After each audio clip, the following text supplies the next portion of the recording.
to be a clunky, you know, slow exploration.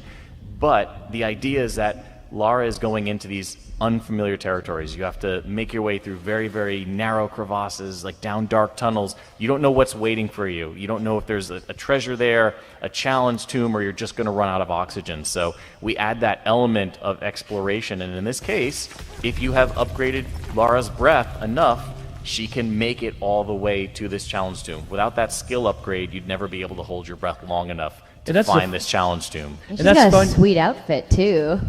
That's funny enough because for the underwater thing is that because people were not used to do that when they start playing Shadow of Tomb Raider, so they went underwater and there were signs of challenge tomb, but they were all turning back because they were afraid of missing, you know, some oxygen. So it was a very interesting dynamic, and seeing that was for us was like, yes, we got it. People are afraid.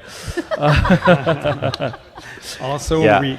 we can't talk about a shadow without the lighting aspect. And for us, building Shadow of the Tomb Raider, we said, okay, we need to invest in our lighting technology. So we pushed a lot to make sure that we can bring the most immersive environment as possible. So you can see how lighting is something that talks through the screen, and also underwater there's like everything is handcrafted to make sure that we have a very, very immersive environment. Yeah, and Andrea, you mentioned the outfit, that you like that.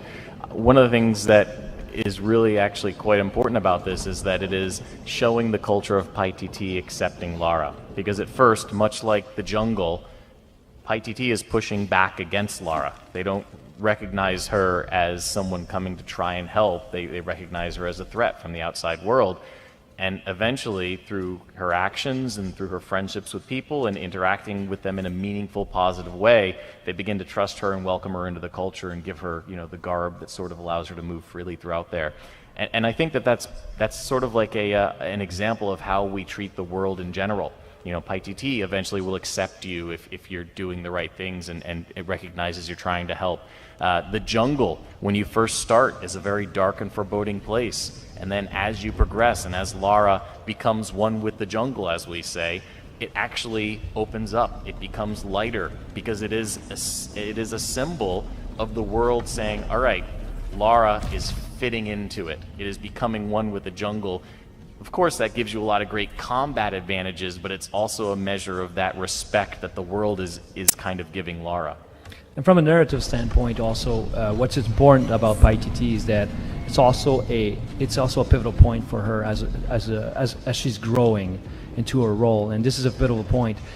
Her relationship with that city will actually change her, and you'll feel that as you're going to play the game, that there's emotional evolution for her when she goes there, because she's seeing how these people are living. They see how they're accepting her, because the dress that she wears right now, it's an Incan dress. It's part of the rebel group. She's a part of the rebel group helping against the cult of Kukulkan, of course. We like to do a joke about that because there's one of the video, the merchant is saying that. It's funny for us because we've been hearing it 10,000 times, but that's what it is exactly. So she's going against this cult, this tyrannical cult, and they helping each other. And that's what the thing about that is, that her relationship with that, and say, hey, a lot of these cool tombs actually are challenge tombs, and we would like to have, you know, tombs that are much more complex on the main path. And because we had the difficulty, adaptive difficulty in mind, we knew that we could do that. So actually this tomb is on the main path, and it's protecting Paititi.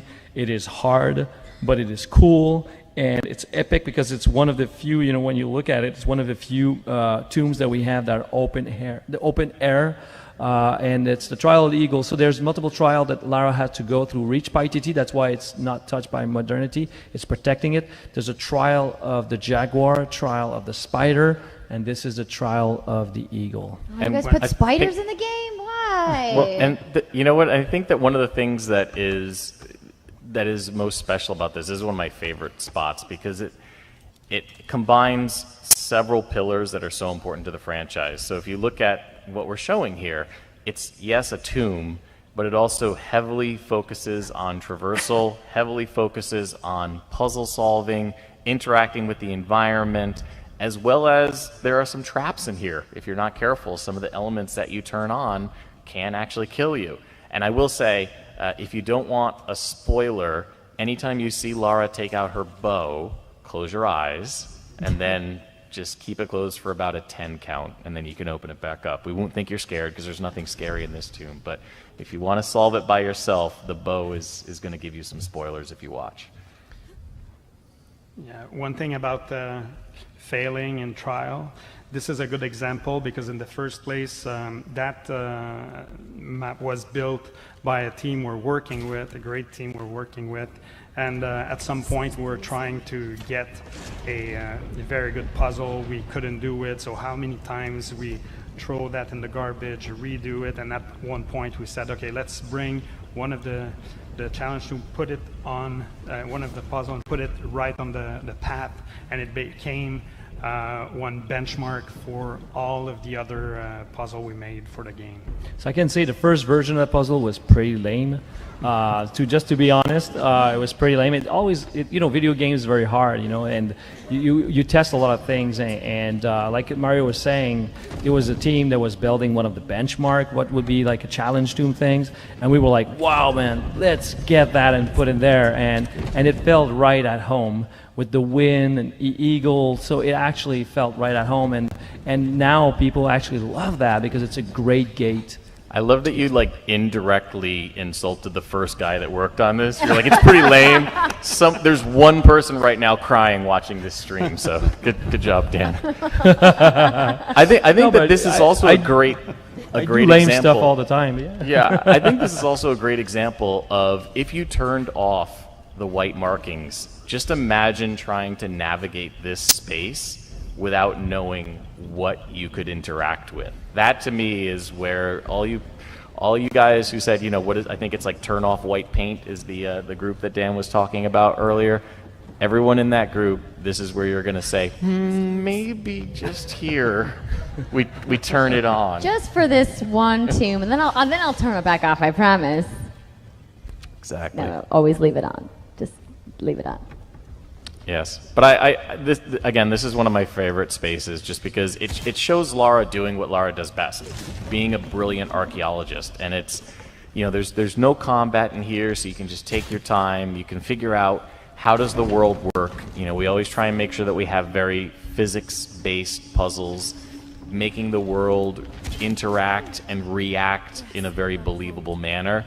To Dan's earlier point, making it feel like, the civilization could actually build this using the technology and the means that they had at their disposal. So this for me is just such a great example of what makes Shadow of the Tomb Raider special, because you've got an open air tomb, you've got all this puzzle solving, you've got the culture clearly shining through here. So I just love this. Got to find another way out. Whoever did this demo makes it look so easy. It was not this easy when I tried it. Do believe it or not, when we are making these captures, so I will say a little insider info for you guys because you were kind enough to join the panel.